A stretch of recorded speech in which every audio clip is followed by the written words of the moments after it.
vandal did. Illuminate the darkness like a candle lit and turn lives upside down like papers on some scandal shit. If I told you the truth, could you handle it? Or etched it in the window of a train like a vandal did. Illuminate the darkness like a candle lit and turn lives upside down like papers on some scandal shit. If I told you the truth. Yeah, I know what you're all thinking. You're all thinking eventually. Eventually. Yeah, well, I've had to step back for a good week, 2 weeks of this. But I won't suspense anymore. We'll get to part 3. We already know about the Wedger and the Stevenson and the Archer and everyone else involved with this sick SRA crap. So we'll just get straight into this part 3 and then we can do a summary at the end.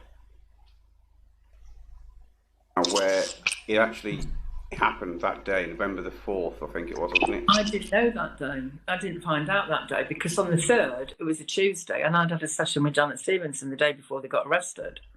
So when was it you actually found out the day after? No, I found out from press because I wasn't looking at it all. So I don't tell you a date exactly. So on the 3rd, it was a Tuesday, 3rd of November, and it was the day before lockdown. So I was at my art project and I'd had a session with her in the morning, right? And she said to me, because she twice a week, this horrible thing with her, and she said, Janet, well, I said, what about Friday? Remember they were arrested on the 4th, so whatever Friday was, in November. So she said, well, I don't know, because I might be going to a funeral. That is really what she said, and that is, for me, horrific thing because somebody died, you know. And but she said I might be going to a funeral, so I went, okay, that was the 3rd. Because I know where I was, I missed a hair appointment, got home because it was lockdown, so I was lockdown doing art on the 4th. So on the Friday I was supposed to have a session with her, and I didn't worry too much. It was the Tuesday, so the following Tuesday, I think it was the 10th of November, because it was my dead granddad's birthday, and I thought, where's Janet? So I hadn't heard from Wong, but because he used to email me a lot, and I didn't know that we were doing it when they were doing it or anything. And so I think it was the 10th, it was a Tuesday, and I was phoning somebody up to find out she was all right because I missed the session.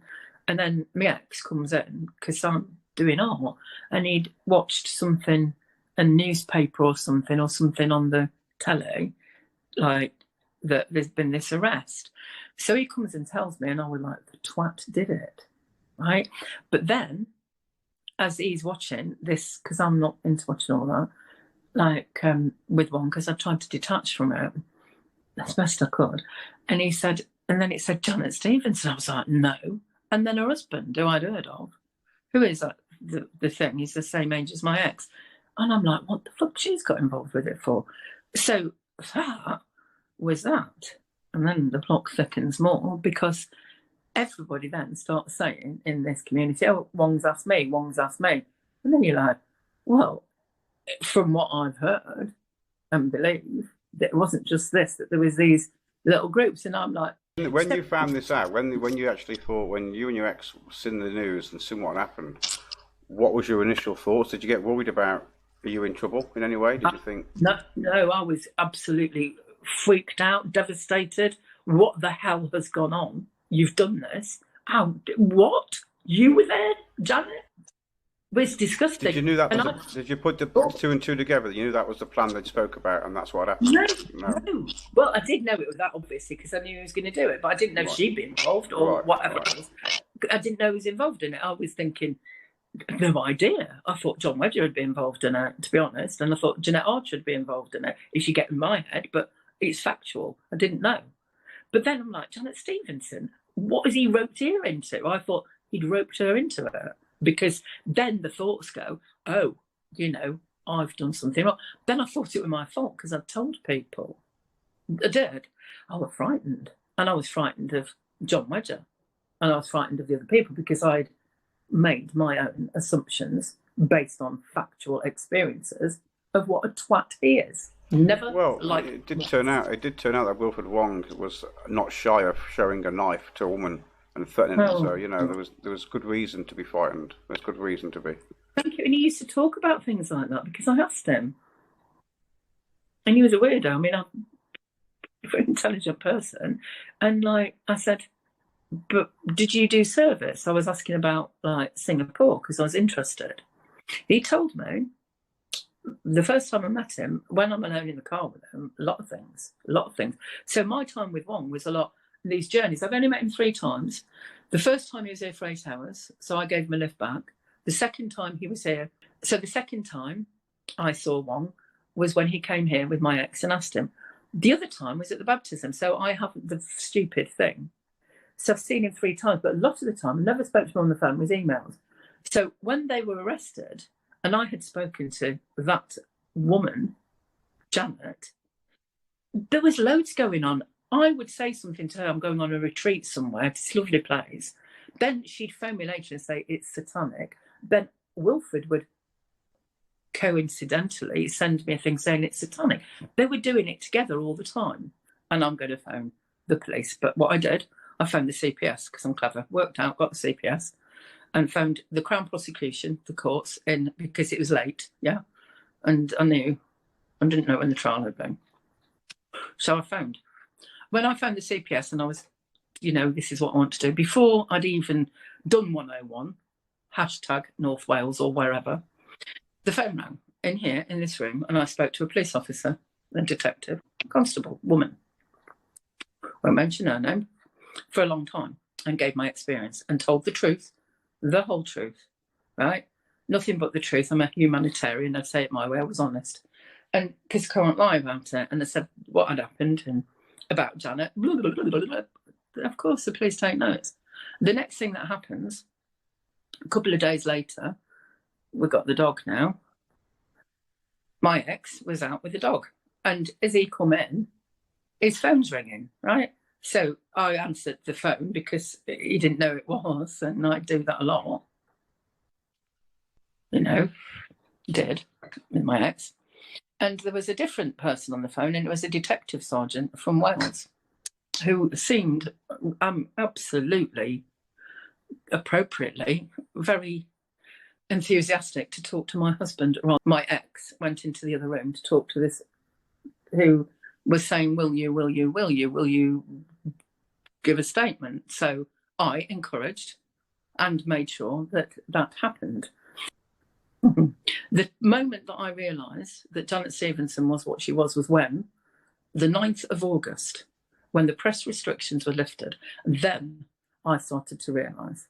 At that point, I had already, myself, finished and ended a correspondence relationship, both by telephone and letter, with Janet Stevenson because of her behaviour towards me and because of the things she was saying on phone calls from Style Prison. I ended that relationship with her, and she kept writing to me.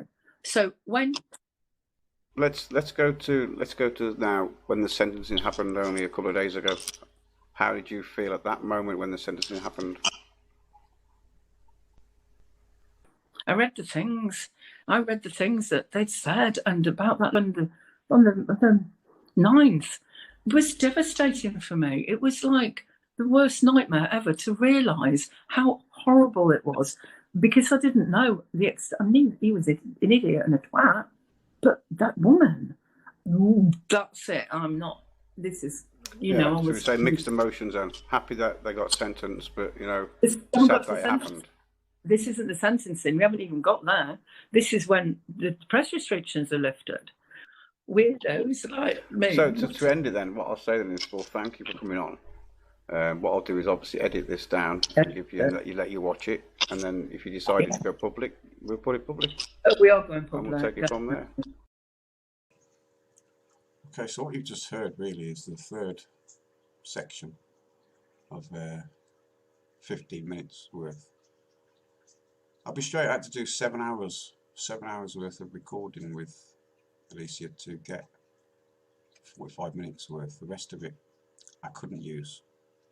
There was naming of witnesses, there was naming of places, there was so much accusations thrown in amongst the interview. It was hard work editing, let's put it that way. Very hard work. So as you can see, Wong has been arrested, obviously charged Let's get the charges up. Where are they? Okay, so let's just read what the CPS. This is from the CPS website. A group who abducted a child in Anglesey claiming they were a victim of satanic abuse have been jailed at Carmarthen Crown Court. The sentences are below. Anchor Hill 51, Wilfred Wong 53 snatched a child from their foster care as they arrived home from school on the 4th of November 2020. Just over a year ago, folks. Just over a year ago. Hill wrested the child from the car seat. And put them in waiting. In a waiting vehicle where Wong held a knife to the foster carer's throat before slashing one of the carer's car tyres to prevent them from following. Must have been some knife to put it through a tyre, I'll tell you that. They then met Janet and Edward. Well, Janet was obviously the counsellor of the witness you just heard. Edward's husband, who hired a car to take the child away from Wales. Two others, Jane Going Hill and Christine Petley, acted as lookouts on the bridges from Anglesey to the mainland. That was the Anglesey Bridge. To the mainland to spot any police activity, facilitate the car's escape routes.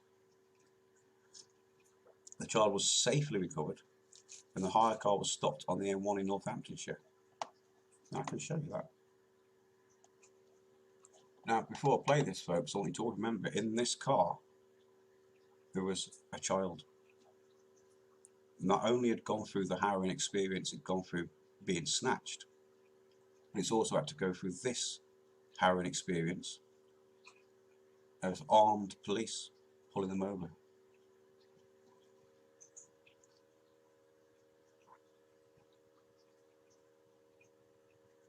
Just think about that, a minute there. There's a child in that car. Can you imagine what that child has gone through on that experience alone, regardless of the other experiences had as well? It's just, you can't make this up. So as the child was safely recovered, then the hire car was stopped in the M1. You just watched that. The CPS spokesman said the group had made a remarkable amount of planning to carry out this crime, including sourcing a passport with a view to take the child abroad. The facts of this case is chilling. You're fucking right, it's chilling. And it must have been a terrifying experience for the child and carer. Yes, it must have been. Can you imagine? Through detailed analysis of the material provided by the police, the CPS built a strong case which resulted in these convictions. Anchor Hill, Jane Going Hill, Christine Petley are all pleaded guilty to conspiracy. So 3 people pleaded guilty. Wilfred Wong was convicted of conspiracy to kidnap and having an article with a blade or point. Stevenson and Edward Stevenson, who were convicted of conspiracy to kidnap following the trial. Sentence took place on the 30th of September. It took quite a while for that sentencing. Probably the COVID didn't help either. So Anchor Hill was sentenced to 19 years in total. 14 years inside, or 14 years, 5 months inside, 5 years on tag if you like. 190 quid fine, that's just shocking. Wong, 22 years inside, 17 years, inside, 22 years in total, 17 years inside, 5 years on the tag. Also he's got 2 years and 6 months, which is running concurrent. Stevenson, the counsel of the witness you just experienced, 20 years in total, 5 years, restraining order, whatever, indefinite period, blah blah. 8 years in prison for her husband.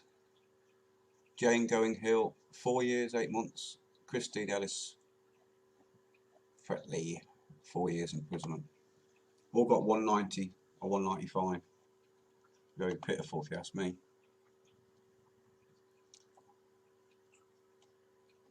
Okay, so that's the sentencing of what they got. Let's just go to somewhere else now. As you can imagine, the same people are around all this bullshit. David Icke, 5th of June, email campaign.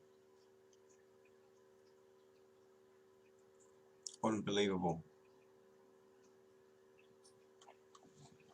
So he's in with it. Another nutball. Richard Carvarth, he's in with it. He loves all his Wong stuff. I'm just trying to think where it is on here actually. But he has all the links to all the typical nut jobs, as I call it. I'll click the Wilfred Wong one because he's a big supporter of the Wong. Oh, but he's took it down. I wonder why he took it down. Oh, he took a lot of us down. Having second thoughts. Good, Richard. About time. Another loom ball. But let's look on a good note. If there is such a good note on this. We're looking at the sentences being a bit lenient, which is good news. This is 12th of October, by the way, only a few weeks ago. The sentences of a gang of 6 people jailed for conspiracy to abduct a child Anglesey are to be reviewed. Now, isn't that good news? They claim they're rescuing a child from satanic abuse. No evidence, fuck all. The group of vigilantes were jailed, blah blah blah blah. However, the Attorney General's office is to consider whether the sentences of the 6 were unduly lenient, as in too light of a sentence. That's what that means. So they'll be looking at the sentences again. I hope so anyway.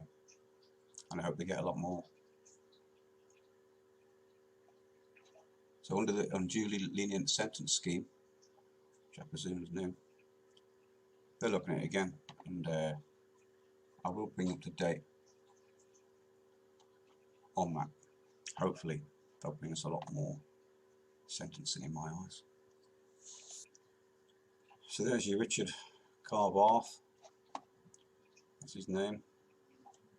There's your Shatwood, pushing it as normal. There's your Samantha Baldwin, pushing it as normal. Of course, you can't forget them 2 fucking idiots. They push it. It's sickening. It's a lovely satanic case for these idiots to get their teeth into. I just call them Nancy, if you ask me. Nancy.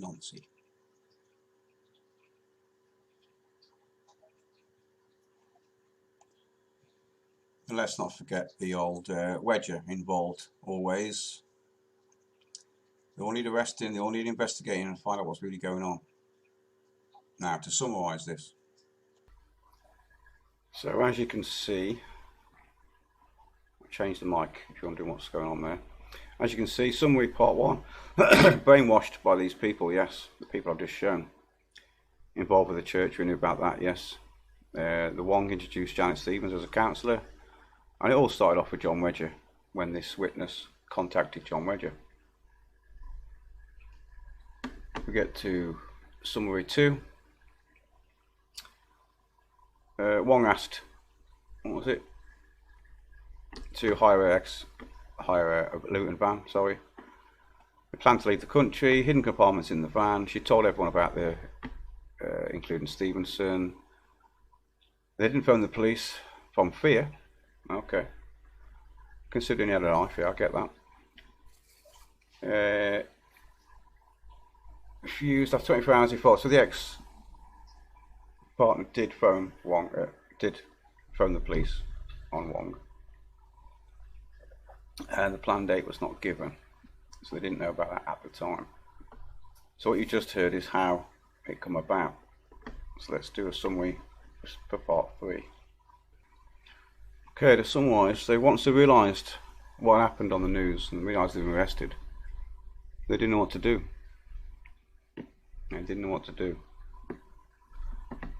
They're also puzzled, I'm puzzled actually, of how a counsellor, as in Stevens, was still giving orders and plans and appointments, if you like, from prison.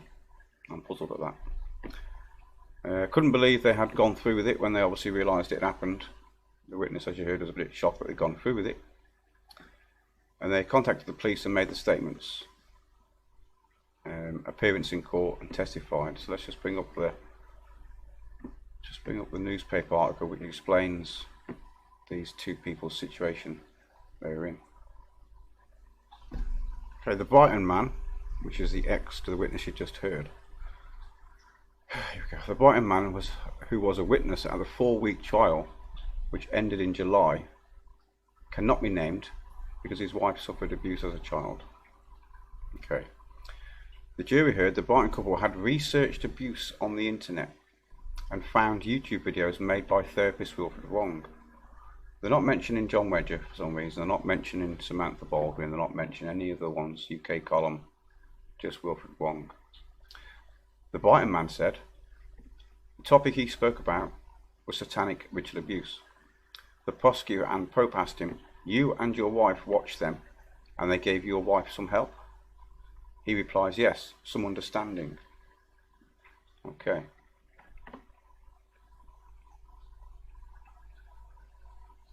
Well, yes, some understanding. There we go. Let's click play on that.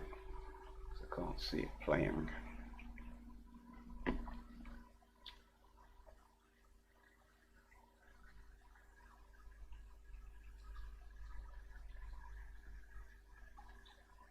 Oh, that is slow. Okay. So the court heard the couple met several times, which you've just heard the witness say that. This secret proposal by Wong. He said, Wong, had been working with a woman in Wales for some time, and very soon a child in foster care was going to be given back to their father, who was a Satanist. And he, Wong, wants to rescue the child. The Brighton man said Wong wanted him to hire a van. Right, Dan just kicks his microphone across the floor. Keep one up. The Brighton man said one across the Brighton van, preferably a Luton van, which is a large area above the cab, and drive to Surrey. There the van would be loaded up in furniture. Some void space in the vehicle would be reformed to accommodate a woman and child. So they planned to put a woman and child in this hubby hole in a van. After that they would leave Surrey and drive to the bridge in Wales. Now he assumed that to be the Severn Bridge, but it wasn't. It was the other bridge. You need to move that. I can't see nothing of that. There we go.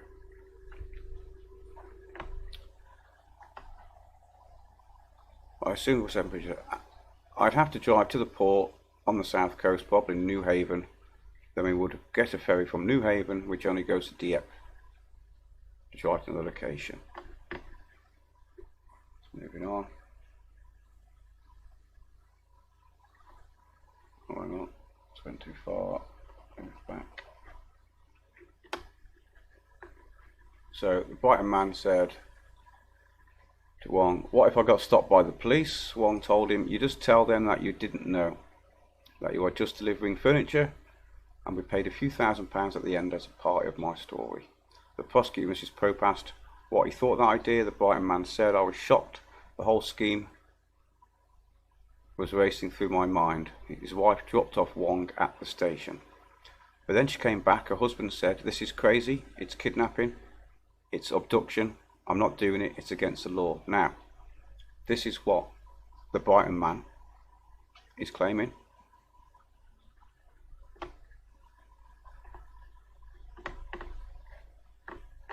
Let's move on. If I can get my mouse sorted out. Let's move down a bit. So, 2 days later, Wong rang the Brighton man for his answer. The Brighton man then said he knew for a fact officials check hulls, vehicles, bicycles, motorbikes, and use dogs and heat seek equipment too. Wilfred tried to reassure me that everything would be alright. I said, "I'm not doing it." So 2 days later, the Brighton man already told Wong he wasn't doing it.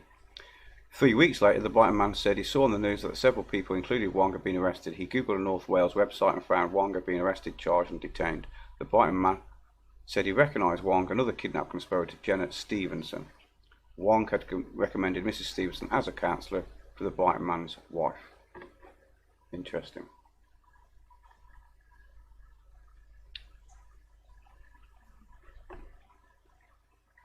He didn't report this. He didn't report his knowledge of Wong immediately because he didn't think it important.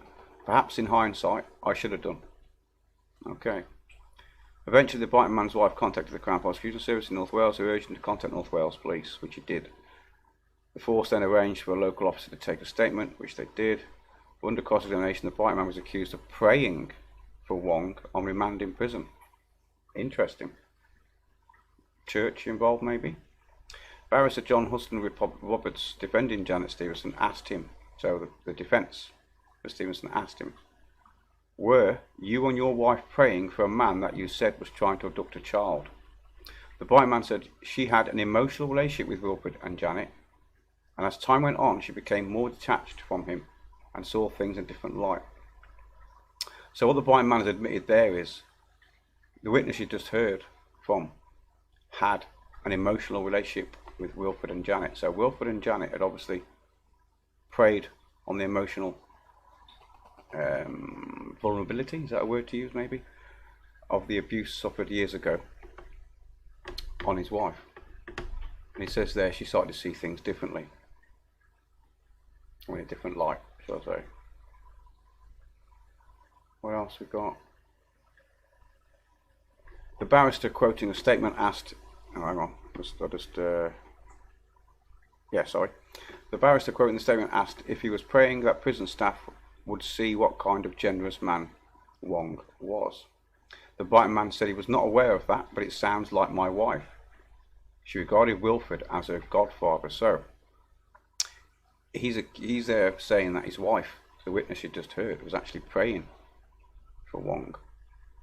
The barrister, were you concerned at what you perceived to be the influence he was having over her? The biting man said after a while, yes. So Wong was having an influence over his wife, the witness you just heard from. She was looking for someone to help her because of her sexual abuse she had suffered as a child, and she believed it had been sexually abused by Satanists. He said yes. So, the witness you just heard from believed she was abused by Satanists in her younger life and contacted John Wedger and Wong for what? I don't know what for.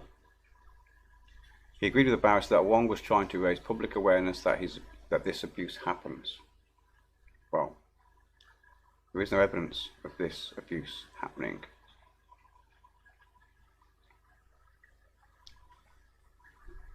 Where are we now? Okay.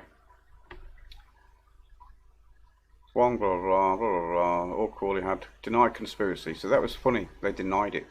Denied it happened. One was convicted of a blade, and the other one died in prison. So that's the story from the media of what happened, and that's the story from a witness of what happened. So I'm not quite sure now what you're meant to do. You just take your own judgment from that, from what I've just shown of all part 3s, 1, 2 and 3, and look at the media reports, make your own judgment. I have very, very, very, very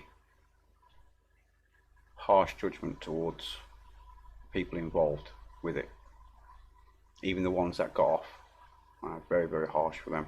They should have contacted the police straight away, within the first minute of that being proposed. No delay. And that would never have happened if the witness you just heard from and her ex-husband, the Brighton man, would have contacted the police straight away. That kid would never have suffered what he's gone through. Neither the other child of the foster carer's child, but there was 2 children involved. One was taken, one was had to go through that. Neither was the foster parent herself. So there's 3 major people there.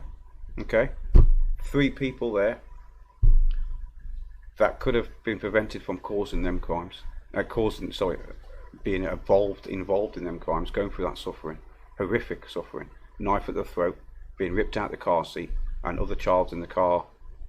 What the hell's going on?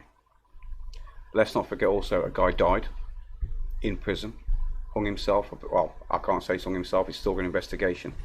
The presumption is it looks like it's suicide, but we don't know yet until the investigation is fully done. So 3 people have been through a traumatic ordeal. Okay, 1 person's died, and 6 are locked up for 5 years minimum, up to 22 years. Because the witness I've just spoke to, and the ex-partner of that witness didn't phone the police straight away. That don't sit right with me. Don't sit right with me at all.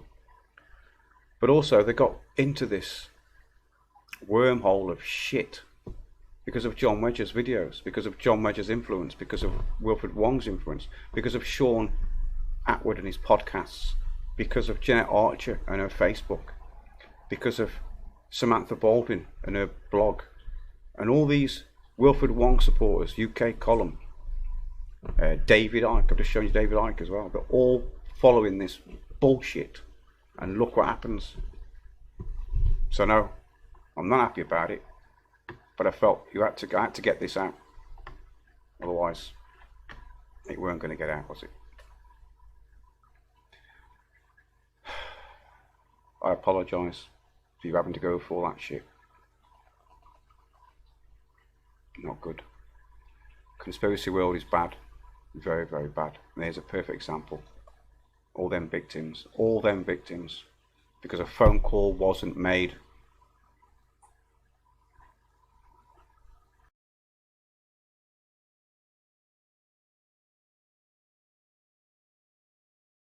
Could you handle it, or etched it in the window of a train like a vandal did? Illuminate the darkness like a candle lit, and turn lives upside down like papers on some scandal shit. If I told you the